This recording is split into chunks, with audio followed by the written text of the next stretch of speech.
it just all seemed quite magic because from my point of view, I send out emails like that all the time, right? Like I was on the list, right? Yeah, no, not for the producer. Haven't you replied? Dear Sir, Madam. Insert producer name. Yeah. Oh No, I God, didn't mean that. got one back. Had to be in, didn't it? I hold tightly on to every moment, like you'd hold a lover's hand. But as a self-managed artist and someone, especially like booking shows or like radio DJs, you know, I do all of that. So I'm so used to sending out, I'm sure any like artist can relate, but I'm so used to sending out all these little things. And you kind of have to get used to the ratio of what comes back to you and what doesn't, right? But this collaboration, it just felt really easy from the start and it made me so happy. Like I sent you the demos, you said, let's meet. We met for a coffee. And when we met for a coffee, you were like, yeah, just come round and we'll make some music. And then that's kind of the journey we started on. So from my point of view, it was just really nice that it just seemed like, oh, cool, this is happening. I didn't mean to make your life easy. I can assure you. Well, it's only a pop record, isn't it? I always think that, you know, I mean, people should, if you take that down a level and just think, come on, get on with this. You know, then you get to a level where you can relax and let go. I found your first record and I thought it sounded really nice and really it was comparatively quite beautifully recorded, and so for me what I thought instantly was the thing to do was not, you didn't want to make another record like that. I think you said that to me. And there was no point repeating that. So the opposite of that was to shake things up a little bit. And it's as simple as that. Yeah. Yeah, so when you send a demo, it's a bit noisy, a bit raucous, and quite pure. I think it's quite, there was electric, sort of noisy electric going on and stuff. Whereas my overall impression of your first record was it was very beautiful piano, very rounded sound and very simple and clear. And so I think from my memory, it was something that was a little bit noisy, so that was instantly, okay, well, that's what I would do. That's where I'd go. So it was the right thing. If you'd said, and I want it to be like the last record, but with more strings this time, or more brass, or something like that, then I would have thought, well, you know what, there's nothing for me to do here. Yeah. So yeah, when there's you know, a change of gear or something obvious, it's you know, that's exciting, and so that's obvious. The opportunity to work with you on this next record is, you know, I was trying to remember how this happened, but I think on our first session at yours, because we had coffee, and then I told you that my dad was ill and that's what I was like dealing with at the time. And I think the openness musically came from me being in that situation and really being grateful and clutching onto that opportunity of, we're making a record now. And I get to make a record with someone whose production work I really admire. So I had to, I didn't have a choice but to go with it. I think it would have been like a squandered opportunity had I had that mindset of, no, this record needs to be blue and pink and only blue and pink, you know?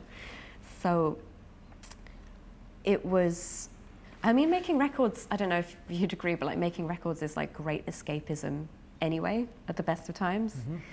But for me in particular, in that year, and the way we recorded it, that was just so, a day here, a day there, it was magical to be able to dive into that open universe of, well, let's see what we come out with on the other side.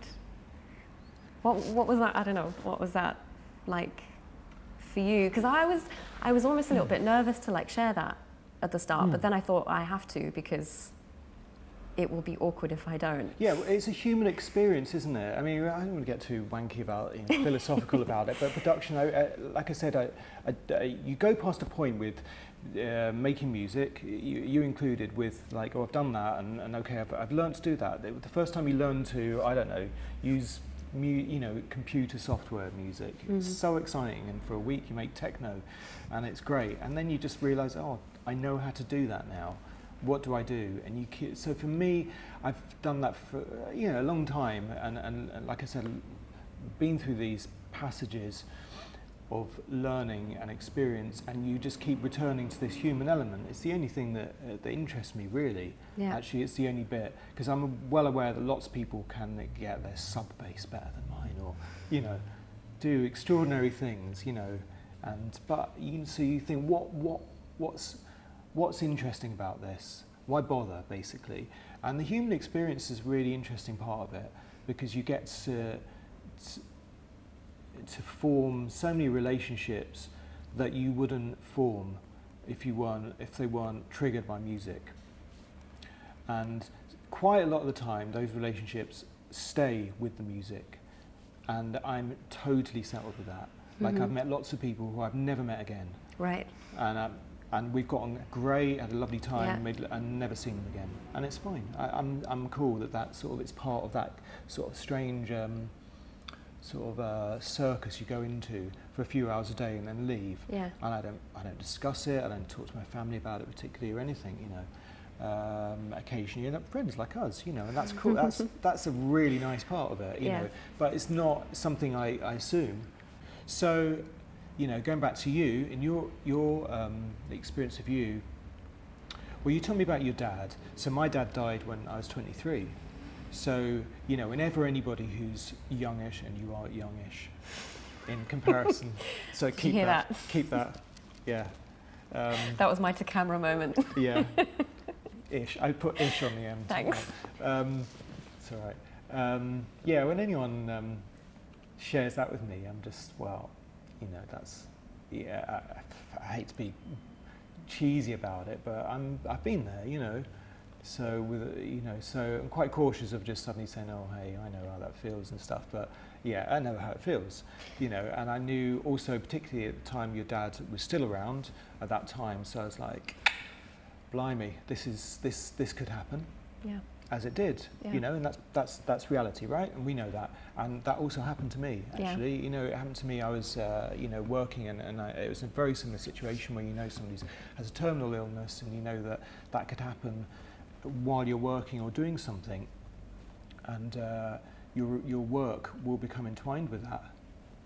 So I thought it was pretty cool that you shared that with me, but I also understood why, because I feel it's such a huge thing that preys on your mind, but at the same time you're not sure if anybody else knows how to respond to that or deal with it at all. I knew, I don't know if I knew how to respond or deal with it, but I knew it set a context, for sure. And a lot of that context was heightened emotions.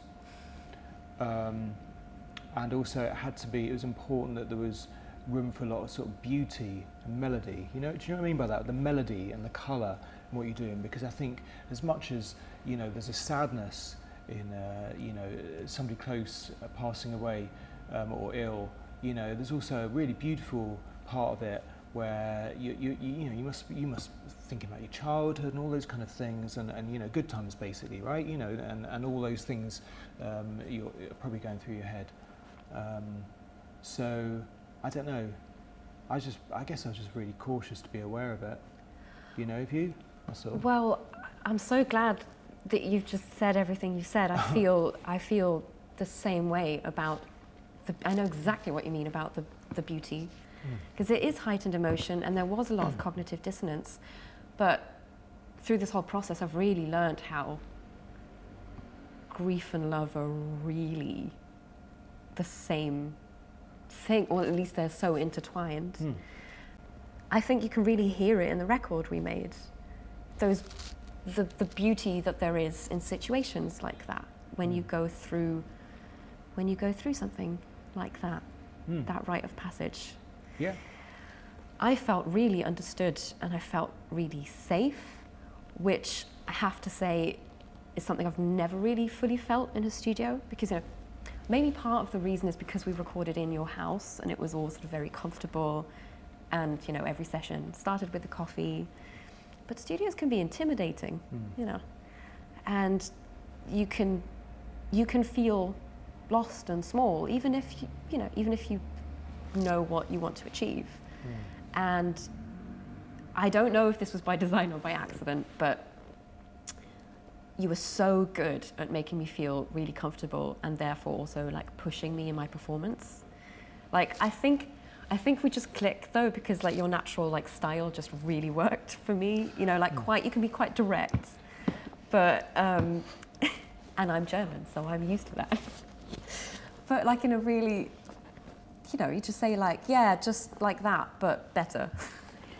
You know, or just I was so inhibited in singing at that time. I think it was just, you know, all the feelings. Yeah. But one thing you said that I haven't yet, but I was gonna like print it out and frame it, because you'd asked me to sing an octave higher, and I was kind of a bit nervous about that, and I said like, but doesn't it sound strained? And you were like, better strained than restrained. Oh, that's the corniest thing I've ever said. Yeah. But it's so true, and I was like, yeah. And then once you said that, it clicked for me, and I was like, I don't know what I was afraid of. You know, so what if your voice cracks, or if you don't have the perfect pitch? You need to just let go. Yeah, I mean, that's slightly exploitative of me, of course. Yeah, on the other hand, thinking emotional, you know, there's lots of things going on, you need to scream here. You know, yeah, there was a bit of that, I think, where I just was aware that, you know, you needed, well, it would be good for any human being to just let rip a little bit. Yeah, you know? let rip in like a folk singer kind of way. Well, yeah, and you know, always when you find somebody's, you need to find a limit. Yeah. You always need to find a limit and then say, now what? Yeah. You know, that's like any sports thing. You know, you get to that point and you say, well, why have you stopped there? You've reached that point. Why have you stopped? Yeah. What if? You know, there's always the what if. Yeah. You know, so and then obviously we all find a limit physically, but you know, we're often with singing. There's so much in there, depth and variety in what we can do. Yeah. And so much of it is controlled by our own expectation of what we should be trying to achieve. Yeah. You know, I need to sound like John Lennon or Karen Carpenter. That's what I'm trying to achieve. It's like, well, what if you don't sound like? What if there's something else that they couldn't achieve that you can? You know, even for this moment. So, yeah, it's about exploiting that emotion. It's not exploiting it, or it's just all harnessing. You know, it's harnessing it. You know, because again, I've got very specific, banged-on memories of recording at that time when my dad was ill. And those memories really stick with me because they were hardcore. I remember there was very hardcore moments. I also got to say to you that, you know, if I was all right about it, I'm glad, because people were really shit to me actually in that situation. Well, we talked about so I'm that. really highly aware of that. Yeah. I had a really cruel time I went through in my life at that time when no one wanted to know, and it was a real kind of it was an aggravation. Yeah. You know, and certainly also as when I was using it, I was harnessing it, and musically, people were kind of like, oh, okay, you know, I could feel people just like seeing me when I was performing or recording or something at that time and walking away. So I don't want to be like that with anybody, you know. Of course, you know, you know, you've got to be. Yeah, there's got to be a level where, because also, like, if everyone dies, for God's sake, we're all going to be gone, you know, this is happening to everyone all of the time, and it's going to, you know, so just when it was happening to me, it was like, whoa, he's gone on some weird plane, and I'm like, well, this can happen to all you lot. Yeah. So it's happened to both of us, that's it.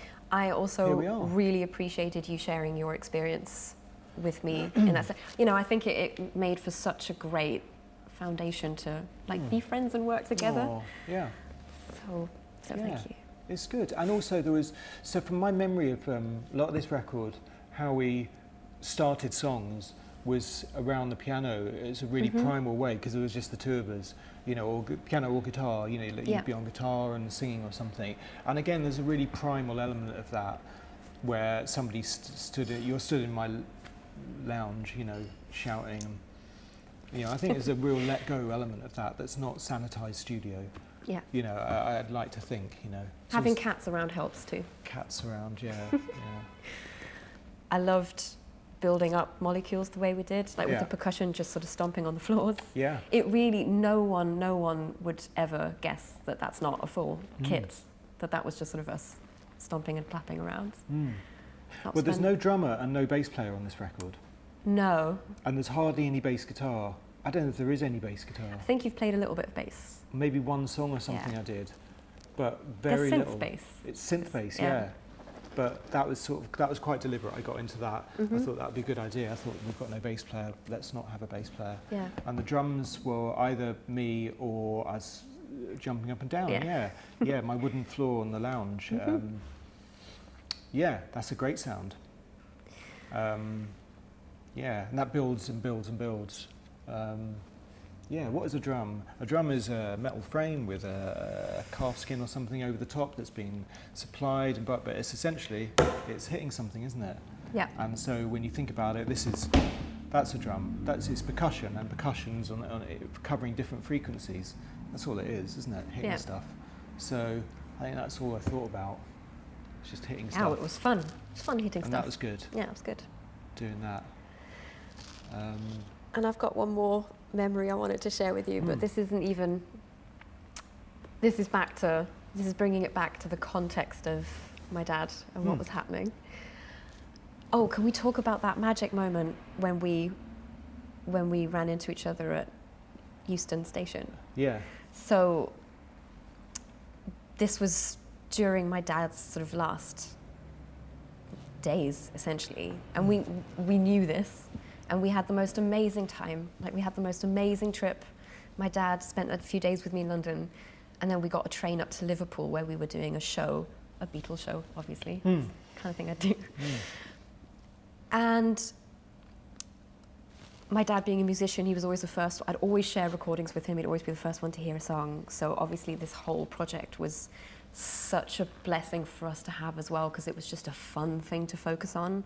Like, whenever I got a new mix, or whenever I was in the studio, I'd call my dad after and share what we've done.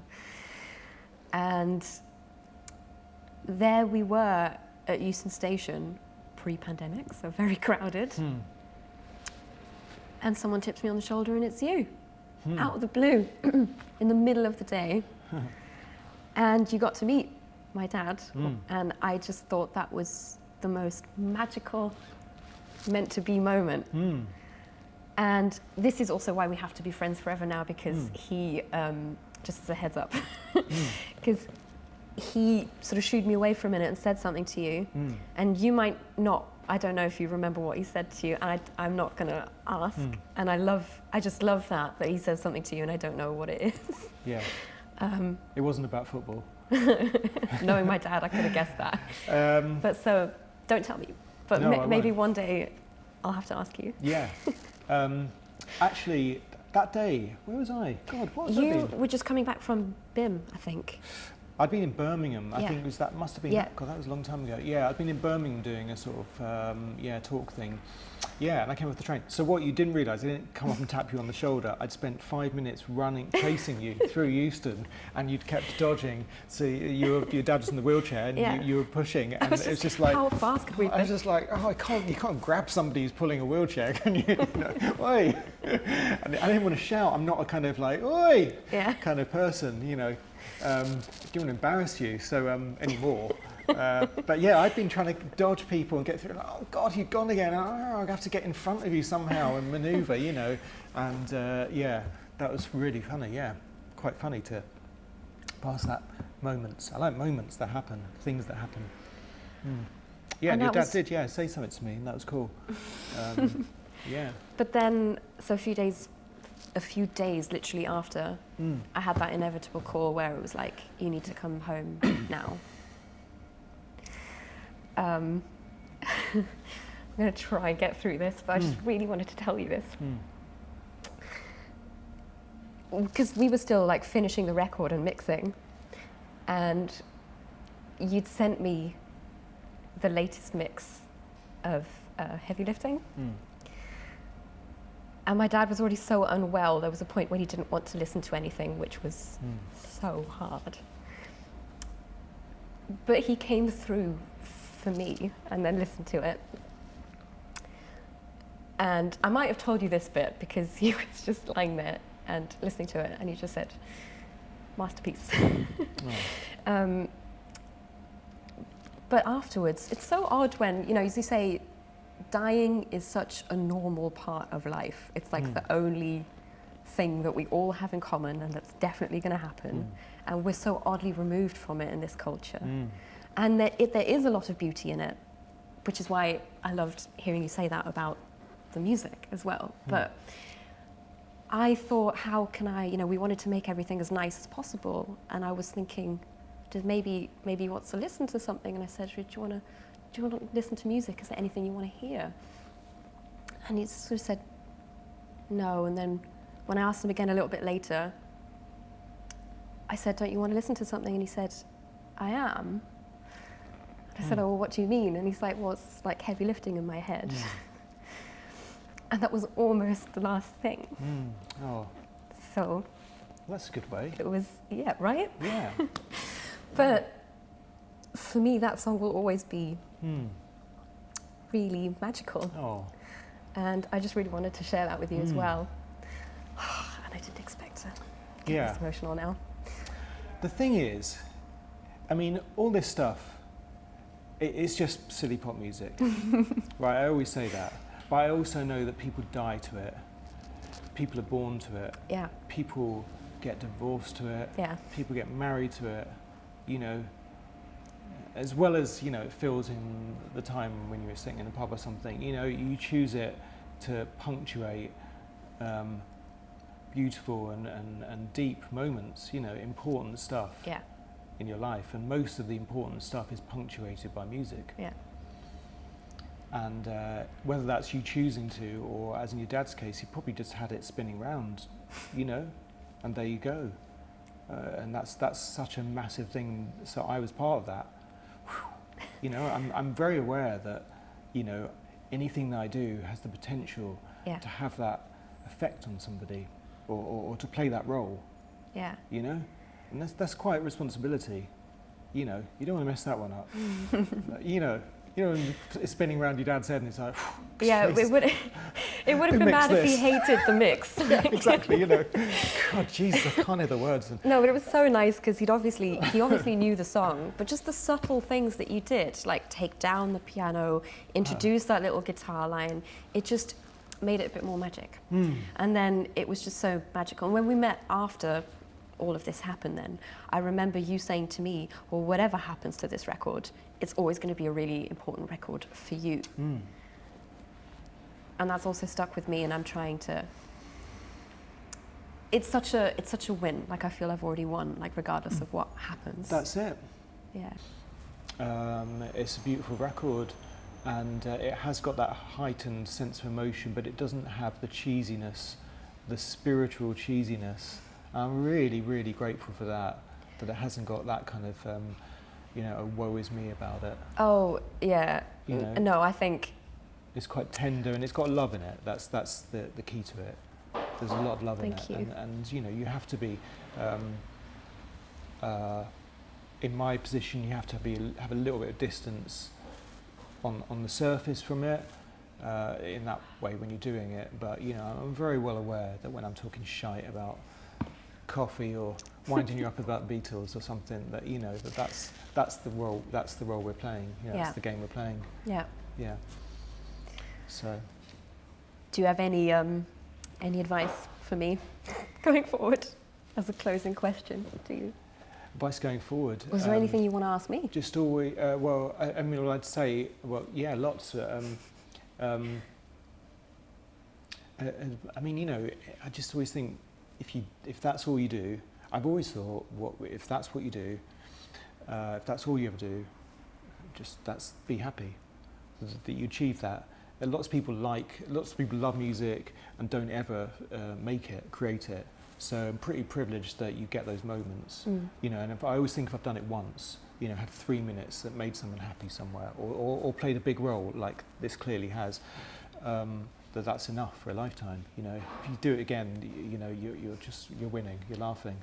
But I also think that you can apply this, like we've talked about this about other areas like writing and stuff like that I know you're into, and I think you should always apply the same principles to it, to being creative, rather than just focus on it being about strumming a guitar. I know I'm known as a guitar player, you know, in that way, but that's why I have a little bit of a conflict with that, because I think that I can do that. It's like working with drum machines. I can do that, that's great, but it's just a tool to achieve something, you know, and that's that, and you can achieve that in any area of your life if you don't strum guitars or, you know, whatever you do. So having that kind of, you know, applying that, you know, love and, you know, attention to what you do, I think is important, you know, wherever you go. Thank you. I don't know, my advice, God, me giving advice, wow.